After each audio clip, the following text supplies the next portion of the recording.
Hello guys, good evening. Welcome to my YouTube channel. It's another day, it's another vlog. Ayan, it's another bembangan. Alright, so as you can see, tumawag na naman si Uncle. Nangumusta si Uncle? Kasi balitan niya daw, may bagyo daw dito sa amin. Dito sa Cebu. Sabi ko naman, maulan lang naman dito at saka may konting hangin. Pero sa ngayon pa lang. Pero baka sa mga susunod na oras is lalakas na to as per Pag-asa at sa Cebu City Government. Ayan na si Uncle guys, nangamusta lang siya. Hindi naman siya nagpadala. Sinabi ko wala na akong pera. Ay, Diyos ko.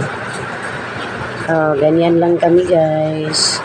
Pinapakita na niya naman yung kanyang mga appliances dyan. Ayan. Ipapasuya lang po niya. Meron daw kami siyang oven. Meron siyang ano pa dyan. May mga ano yan. Isa lang siya nakatira dyan. Pero ang dami ng kanyang mga appliances. At as per Uncle, ang kanyang binabayaran sa isang buwan is 60,000 daw sa isang buwan sa kuryente. Diyos ko, sa akin mo na lang yan ipadala. Just kidding. Nunood pa naman yun si Uncle dito. Alright, so ayun po yung ano namin, vlog namin si Uncle. Napaka-sexy ni Uncle ngayon Kasi mainit daw doon sa kanila, almost 94% humid. It's so humid daw ang kanilang weather doon compared dito sa atin na sobrang ulan. And that is because of the season. So, ayan, nagkikwento na si Uncle. Ang pinikwento niya dyan is yung kanyang arrival. Nga pala guys, nakapag ano na siya ng okay na na-settle na niya ang kanyang regarding sa pension at sa iba pa niyang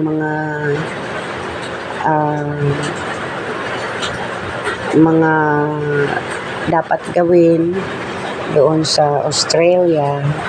At sa kanyang chat sa akin kanina, maagang-maaga, he is ready to go. He's ready to go.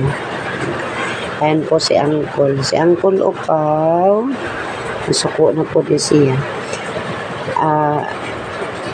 Abi ninyo guys, you know what guys, nagalit yan sa akin nung nagpost ako doon sa page namin sa Facebook kasi pinangalanan ko siyang Upaw.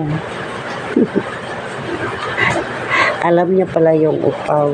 Matalino tong taong to It's more on Google.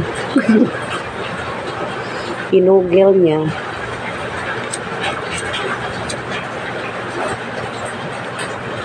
Buti na lang ano yung isipan. Ayan, ipakita na naman ng mga ibenta mo na yan at saka ipadala mo sa akin. Ayan, we'll arrange guys ang kanyang mga gamit kanyang mga pot, kanyang mga kaldero. Napakalinis yun. Nagbakang-bakang ragyot. Yan po siya, senior citizen na po yan. Ang tumatawa si Uncle. Kasi sabi ko sa kanya na ako na yung magliligpit siyaan. Sabi niya sa akin, soon. Kasi sanay naman ako magligpit. Ililigpit, ilalagay ko yun sa bag ko at iuwi ko sa Pinas. Alright. So, yan lang pong ating vlog for today. And by the way guys, sa mga kababayan natin, maiba tayo ng topic. Dito sa Cebu for now, medyo may hangin na dito sa amin sa Mandaue. Pero doon daw sa norte, signal number 2 na, signal sa northern part of Cebu.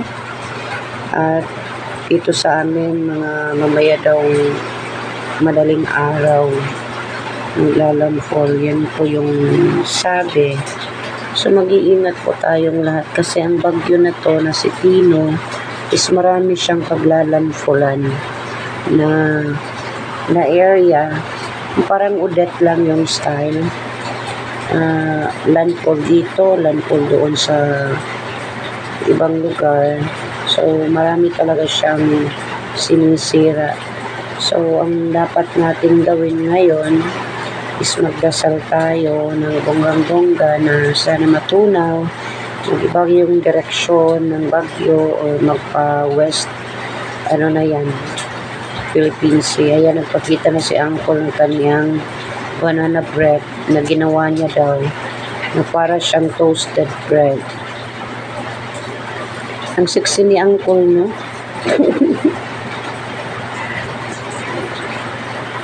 Guys, matalino ang ayan. Bakang radyo siya tao. Balik na po siya siya ngigaan. Pasayang radyo siya na po nagtabi mi guys mga ang video call namin na to ngayon lang to. Naririnig yun na nga na malakas yung ulan. Diyos ko, umabot siya ng 42 minutes. Napakatagal. Ang daming mga pinipresenta, ang daming mga pinabibilin. Hindi naman lang magpadala sa akin. Tulungan mo ako ang phone. Hindi. You know guys, you know na. Maging wise tayo. Huwag natin kasi ako hindi naman din talaga ako. Kung siya yung mag-offer. Of course. Pero nag-offer na yan isang beses. Anyway, yun lang. Mag-iingat po ang lahat. Hindi lang taga Cebu, Luzon, Visayas at Mindanao na mapiktuhan po ng bagyong Tino. So ako dito guys, nag-prepare na po ng kandila, naka-charge na lahat, yung binigay na mini fan ni Ma'am Melba Camacho, chinarge ko na, yung power bank, chinarge ko na din, at saka nag-upload ako ng ito, isa, para naman kahit pa paano meron tayong isang upload ngayon. No? Kasi $25 pang ating babawiin, kukunin para masahod natin to. Napako to sa 75 from April or May, month of May hanggang December pa to masasahod. But that's okay. I'm not in a rush. So kahit pa paano meron tayong sisipagan ko lang mag-upload na ma-withdraw natin to on December para naman may tayo pang noche buena no ngayong December no. Yung pang-pocket money to kasi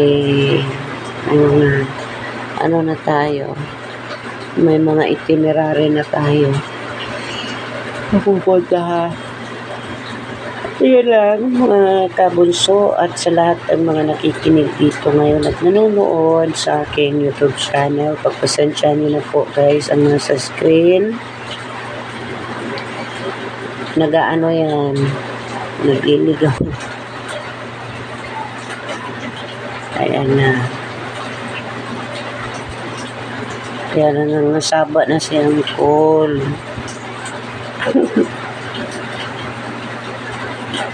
Ayan. Yan. Alam niyo guys, itong si Uncle guys, kung hindi po sa nagmamayabang po si Inday, kapag makausap niyo to ng personal, hindi niyo talaga siya maiintindihan. I mean, I'm not saying na hindi kayo nakakaintindihan ng English, but ibang-iba yung kanyang accent. Yung sinabi ko na yan sa inyo, like, sa Tuesday, yung parang ano talaga ba, ako nga, ang mga ilang days akong nag-adjust kasi yung mga yung mga customers ko before sa call center, it's not like this. Hindi siya ganito na grabe yung ka-islang, hindi maintindihan yung mga sometimes yung mga words. Ayan lang, pero kahit pa paano ngayon na ano ko na sa ilang buwan namin pag-uusap, araw-araw talaga yan guys, kakapagod, wala pang pera. That's all for today. Maraming salamat po sa panonood. God bless.